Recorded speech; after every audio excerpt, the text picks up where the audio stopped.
तो दोस्तों इस कहानी की शुरुआत एक कबीले को दिखाने से होती है जो कि जंगल में एक जंगली सुअर का शिकार कर रहा होता है। ये लोग अपनी पुरानी रीति रिवाज को काफी मानते हैं और उसके हिसाब से अपनी जिंदगी व्यतीत करते आ रहे हैं। ये लोग अपने शिकार को पकड़ने के लिए जंगल में जगह जगह पर फंदे लगा कर रखते हैं, क्योंकि ये सभी लोग जानते हैं कि शिकार को अपने फंदे में कैसे फंसाना है। अब ये सभी आदिवासी उस जंगली सुअर को जगह पर लेकर आते हैं जहाँ पर इन्होंने अपना फंदा लगाया था। वो जंगली सुअर उस फंदे में फंस जाता है और मारा जाता है, जिसके बाद वो सभी मिलकर उसे काटने लगते हैं। लेकिन तभी उनमें से एक, जिसका नाम जागवर पाव था, उसे झाड़ियों के पीछे से कुछ आवाजें सुनाई देती है। जब वो पीछे मुड़ता है तो वो देखता है कि उनके पीछे कई सारे आदिवासी थे। पाव उनसे पूछता है कि तुम्हें क्या चाहिए, जिस पर वो कहते हैं कि वही मछलियों के बदले में यहाँ से गुजरना चाहते हैं। वो आदिवासी जख्मी थे, जिससे जागवर पाव को कुछ ठीक नहीं लगता। वो उनसे पूछते हैं कि आप लोगों के साथ क्या हुआ, जिस पर वो बताते हैं कि हमारा कबीला पूरा तबाह हो गया और हम हमारी जिंदगी अब एक नए सिरे से शुरू करने के लिए जा रहे हैं। जागवर पाव जानना चाहता था कि उनके साथ आखिरकार क्या हुआ, जिस वजह से वो उनके पीछे जाने लगता है। लेकिन तभी उसके फादर उसको रोक लेते हैं। जागवर पाव अंदर से परेशान है, क्योंकि वो जानना चाहता है कि उन लोगों के साथ आखिरकार क्या हुआ जिससे उन्हें उनका कबीला छोड़ना पड़ा। अब ये सभी लोग अपने कबीले पर आ जाते हैं, जहाँ पर हम देख सकते हैं कि सभी लोग काफी खुश है और मस्ती कर रहे हैं। अब ये सभी लोग जब सो रहे होते हैं तो इस कबीले के बाहर एक आदिवासी को देखते हैं, जो कि दिखने में काफी खतरनाक था, और उसके साथ उसके लोग भी थे जो कि झाड़ी में मशालों के साथ छिपे हुए थे। दरअसल ये सभी आदमखोर है जो इस कबीले के ऊपर हमला करने के लिए आए होते हैं। अब हम जागवर पाव को देखते हैं, जो कि अपने घर से बाहर निकलता है, जहाँ उसे अपने घर के आगे लाल मशाले दिखाई देती है, जिससे वो समझ जाता है कि यहाँ पर कुछ तो गड़बड़ है। जागवर पाव अपने परिवार को लेकर वहाँ से निकल रहा था कि तभी उन आदमखोरों में से एक जागवर पाव के ऊपर हमला कर देता है। लेकिन जागवर पाव उससे काफी बहादुरी से लड़ता है और उसे मार गिराता है, जिसके बाद वो अपनी प्रेग्नेंट वाइफ और बच्चे को लेकर कुएं के पास आता है, जहाँ पर वो उन्हें उस कुएं के अंदर भेजने लगता है। जागवर अपनी फैमिली को नीचे भेज रहा था कि तभी उन आदमखोरों में से एक उसे देख लेता है, जिसे देख जागवर रस्सी को बड़े ही तेजी से नीचे छोड़ने लगता है, जिस चक्कर में वो रस्सी उससे छूट जाती है और उसका बच्चा और प्रेग्नेंट वाइफ नीचे गिर जाते हैं, लेकिन वो ठीक होते हैं। अब इधर ऊपर वो दोनों लड़ने लगते हैं, जिस चक्कर में वो आदमखोर उस कुएं में गिरने ही वाला था, लेकिन जागवर उसे पकड़ लेता है। वो आदमखोर देख लेता है कि जागवर पाव की फैमिली नीचे है, लेकिन वो किसी को चिल्लाकर बताने की कोशिश करता उससे पहले जागवर पाव उसे मार डालता है। जिसके बाद वो अपनी पत्नी से कहता है कि मुझे अपने लोगों को बचाना होगा। हालांकि उसकी पत्नी कहती है कि वो यहाँ से ना जाए, लेकिन जागवर कहता है कि परेशान ना हो, मैं तुम्हें लेने के लिए फिर से जरूर आऊंगा और तुम यहाँ से किधर भी जाने की कोशिश मत करना, तुम बच्चों को लेकर यहीं पर ही छिपे रहना। और फिर ये कहकर वो अपने कबीले के पास आता है, जहाँ पर वो देखता है कि उसके सभी साथी उन आदमखोर के बंदी बन चुके थे। हालांकि जागवर पाव अपने लोगों को बचाने की काफी कोशिश तो करता है, लेकिन आखिर में वो भी उनका बंदी बन जाता है। जागवर अपने पिता से कहता है कि पिताजी मुझे माफ करना, और फिर ये बात वो मिडल आइज सुन लेता है, जिससे जागवर पाव भी लड़ रहा था। मिडल आइज समझ जाता है कि ये जागवर के पिता है, जिस वजह से वो उसके फादर को उसके सामने ही गला काटकर मार डालता है। जिसके बाद वो जागवर पाव के ऊपर भी एक जोर का वार करता है, जिससे वो वहीं पर ही बेहोश हो जाता है। और जब जागवर पाव की आंख खुलती है तो वो देखता है कि उनका पूरा कबीला तबाह हो चुका था और सभी आदिवासी उन आदमखोर के बंदी बन चुके थे।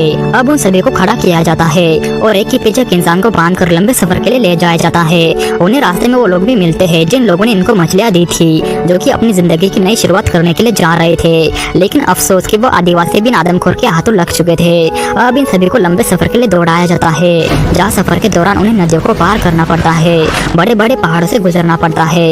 और फिर इस लंबे और खतरनाक सफर को तय करने के बाद वो सभी वहाँ पहुँच जाते हैं जहाँ से वो आदमखोर बिलोंग करते थे। हम वहाँ पर कई सारी डेड बॉडीज को देख सकते हैं, जो कि इन्फेक्शन की वजह से मर गए थे, जो कि छूने से फैलता था।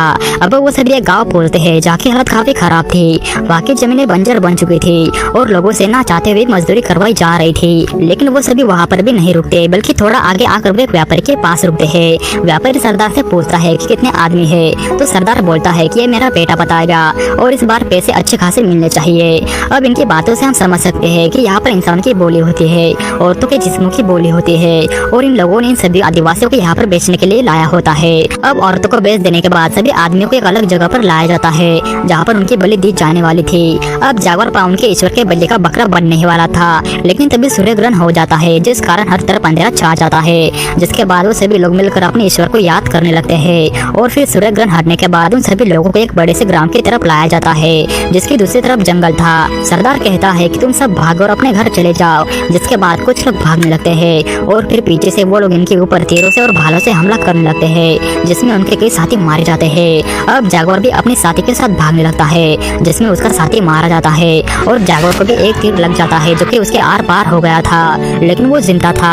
अब वो जो सरदार का बेटा था वो जागवर को मारने के लिए उसके पास आता है। वो उसको मारने ही वाला था, लेकिन तभी एक जख्मी आदमी उसे रोक लेता है, जिसके बाद सरदार का बेटा उसे मार डालता है। अब वो जागवार को चाकू से मारने ही वाला था, लेकिन जागवार ने उस तीर की नोक को तोड़ ली थी जो कि उसको लगा था। वो उसे उसका गला काट देता है और झाड़ी की ओर भागने लगता है। वो भागते हुए जंगल की ओर आता है, जहाँ वो एक पेड़ के ऊपर चढ़कर खुद को छिपा लेता है।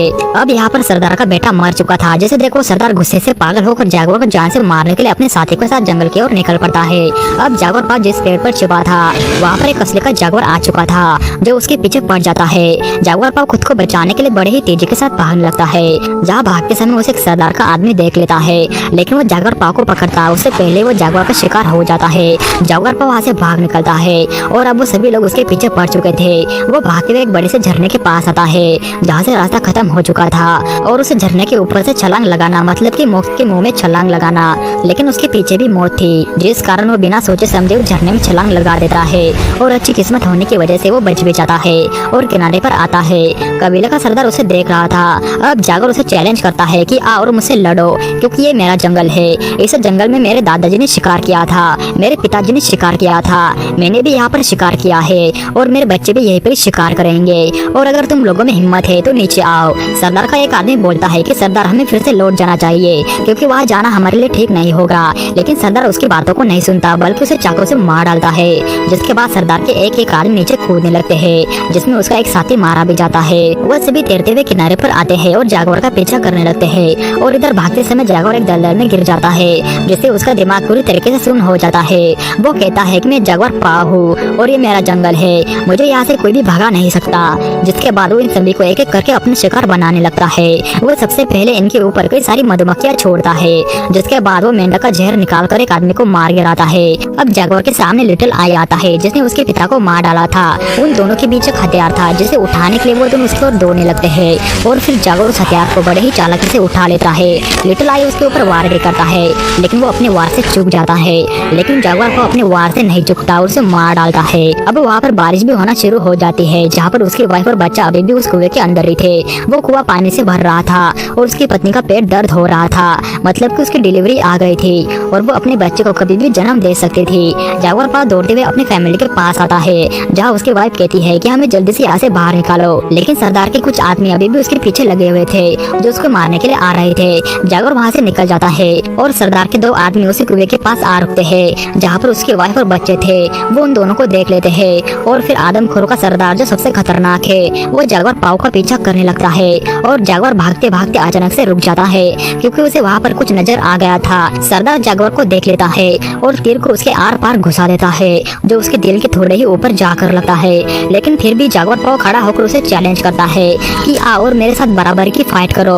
और फिर सरदार अपना तीर और कमान नीचे फेंक कर उसे मारने के लिए जाता है, लेकिन तभी उसका पैर किसी चीज से टकरा जाता है। दरअसल ये वही फंदा होता है जिससे वो आदिवासी बड़े से बड़ा शिकार करते थे। इस फंदे में बड़ी बड़ी नुकीली लकड़ियां लगी होती है, जो कि सरदार के आर पार हो जाती है और इस तरह सरदार की यहीं पर ही मौत हो जाती है। लेकिन जागवार को वहाँ से भी भागना पड़ता है, क्योंकि सरदार के दो आदमी अभी भी उसके पीछे लगे हुए थे। अब हम जागवार पाव की पत्नी को देखते हैं, जो कि डर से तड़प रही थी और वो उसी कुएं के अंदर अपने बच्चे को जन्म दे देती है। जागवार पाव भागते भागते समंदर के किनारे पर आता है और बड़े ही हैरानी के साथ समंदर की तरफ ही देखने लगता है। सरदार के दो लोग भी वहाँ पर आ जाते हैं, लेकिन वो जागवार पाव को नहीं मारते, बल्कि वो भी समंदर की तरफ ही देखने लगते हैं। समंदर में हमें दिखाया जाता है कि वहाँ पर कई सारे बड़े बड़े जहाज है, जो कि उसी टापू पर आ रहे थे। मौका देखकर जागवार पाव वहाँ से भागता है और अपने पत्नी के पास आता है, जहाँ पर वो अपने परिवार को सही सलामत उस कुएं से बाहर निकाल लेता है। अब अंत में हमें उन जहाजों को दिखाया जाता है, जिन्हें देख जागवार पाव की पत्नी उससे पूछती है कि क्या हमें उधर जाना चाहिए, जिस पर जागवार पाव कहता है कि नहीं, हम जंगल की तरफ जाएंगे और जिंदगी की एक नई शुरुआत करेंगे। जिसके बाद जागवार पाव अपनी फैमिली के साथ जंगल की तरफ निकल जाता है, क्योंकि इन जहाजों में जो लोग आए होते हैं वो यूरोपियंस थे, जो इन टापुओं को अपने कब्जे में लेना चाहते थे। इनके पास इतने आधुनिक हथियार थे, जिस वजह से आदिवासी लोग, जिन्हें माया सभ्यता कहा जाता है, वो इनका मुकाबला नहीं कर सकते। और बस यहीं पर ये मूवी खत्म हो जाती है।